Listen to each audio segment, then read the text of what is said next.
Greetings, sisters and brothers. Happy New Year. Today is the 5th of January, 2025. I want to touch on a number of issues related to the challenges faced by African countries.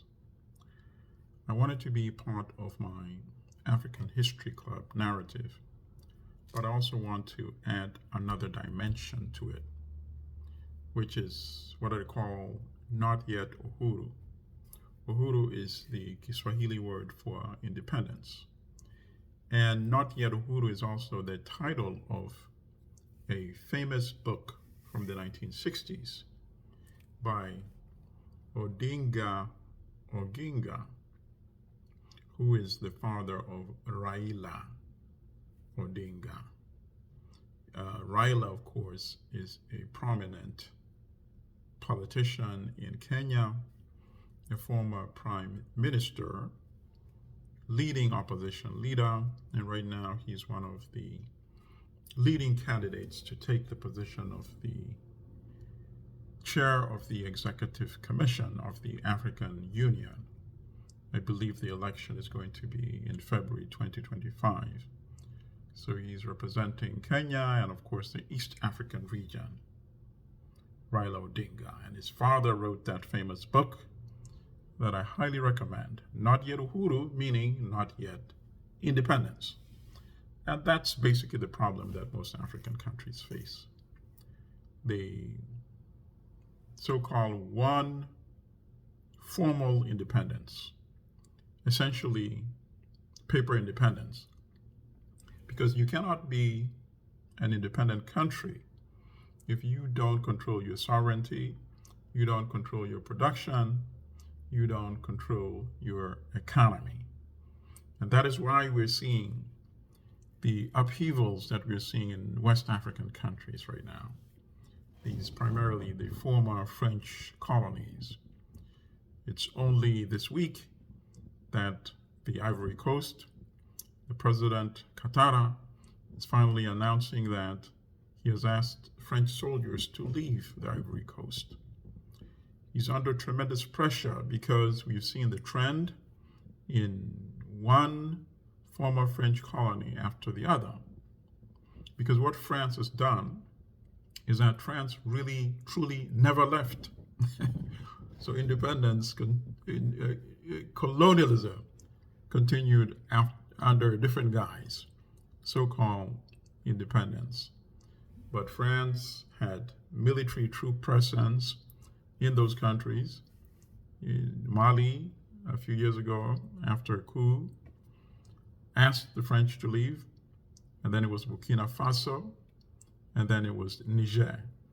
And in all these countries, even if the coup leaders initially seized power because of their own personal agenda, it is no longer the case.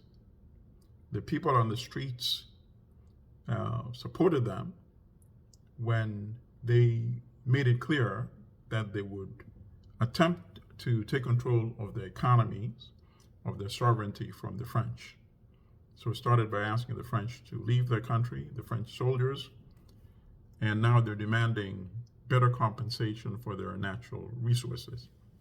In the case of Niger, for example, one of the most impoverished countries in the world, whereas France, one of the countries with the highest standards of living, and France uses nuclear energy to power between 75 to 80% of its energy, and the uranium comes from Niger. So how is it that France does so well? Well, the source of its uranium, which is Niger, one of the most impoverished countries. These are the type of relationships that these countries are now demanding to redress with France. So that is a good thing.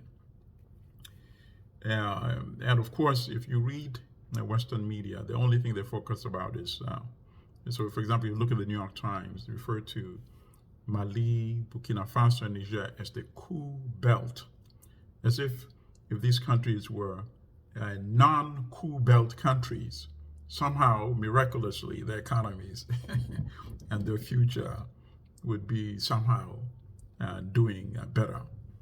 It is not so much whether the country is ruled by military or a corrupt civilian regime. It is what is that government doing to empower its people, to take control of its resources and over its destiny. Thomas Sankara, the late Thomas Sankara, who was in power in Burkina Faso from 1983 to 1987, brutally murdered by imperialism.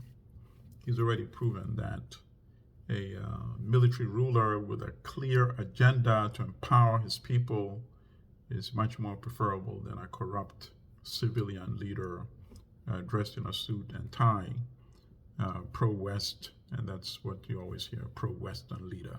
No, we don't want a pro-Western leader. We want a pro-African leader who uses Africa's resources to empower African people and to create wealth and prosperity in Africa.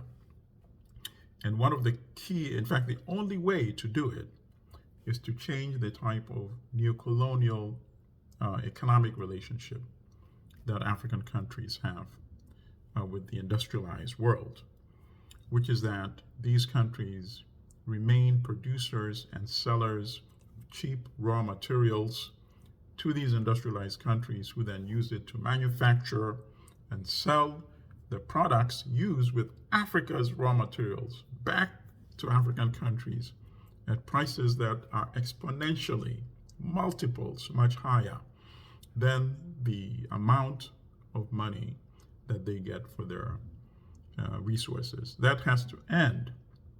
And the only way to end that is, of course, by manufacturing in African countries and then selling value-added manufactured products to the rest of the world. And when you're manufacturing, producing, you're creating skilled jobs, skilled labor in African countries as well. And so why are African countries not able to do that? They're not able to do that because the Western countries would not permit that to happen. You know, it's nothing that is going to be granted to these countries. They have to take control and do it by themselves. Individual African countries won't be able to do it because they're too weak as individual countries. Western countries would intervene. They would find an excuse to intervene, either directly, militarily, or to use other Africans to intervene in a neighboring country, or Africans within that country to intervene and eliminate an African leader who's trying to take control of production and sovereignty, which was precisely the case in Congo in 1960, when Belgium, allied with France, the United States, and Britain, intervened and overthrew Patrice Lumumba, the legitimately elected democratic leader of Congo, elected in 1960 in June. By September, he had been overthrown by imperialism. By January 1961, brutally executed. Same thing with Kwame Nkrumah in Ghana, who actually had already started a program to industrialize Ghana by creating the Volta Dam project to produce hydroelectric energy, to build industries, and to use raw materials within Ghana or from some other African countries to industrialize. So the West won't allow that to happen because they see it as a zero-sum game. Any gain for you means less for my Western industrialized country. And that is why Kwame Nkrumah was overthrown in the 1966 coup, in which the CIA participated. So these are the main conditions that keep Africa in an economic dependency relationship with the West. It's not something very complicated, no magic behind it in terms of what needs to be done. And that is why Nkrumah was a big advocate of African unity. He said, if we form a united states of Africa, no matter how you refer to it, a federated states of Africa, so long as you have African unity. And Thomas Sankara was also a big advocate of that. At the 1987 Organization of African Unity meeting, that's before the AU came into being, in July in Addis Ababa in Ethiopia, Thomas Sankara said, we need to ensure that we consume what we produce as Africa and produce what we consume. And we also need to renounce the foreign debt that is burdening us and preventing us from developing our economies. And he said, if we take a collective stand, there's no way can they assassinate 54 African leaders. But if I, Thomas Sankara, go it alone as the leader of Burkina Faso, I will not be alive to attend the 1988 OAU conference, annual conference. That was July. August, September, October. October, he was brutally assassinated by his so-called deputy, Blaise Compaoré, on behalf of imperialism. A United States of Africa, first of all, they would coordinate their policies, they would coordinate their defense policies, their industrial policies, their foreign policy, and they would have a large standing army that would preclude any type of military intervention like the type we saw in Libya by NATO in 2010, which was supposed to, quote unquote, save Libyans from Gaddafi, who was, quote unquote, killing his own people. And what is Libya today? Libya has been produced to a completely collapsed and failed state. And who knows how many people, you notice they've never talked about this, how many Libyans were killed by the NATO bombardment that lasted 24/7 for literally 9 months. How many Libyans were killed? Number one, how much destruction was caused to infrastructure? And so who's going to compensate Libyans for that? Who's even talking about compensating Libyans for that? You see?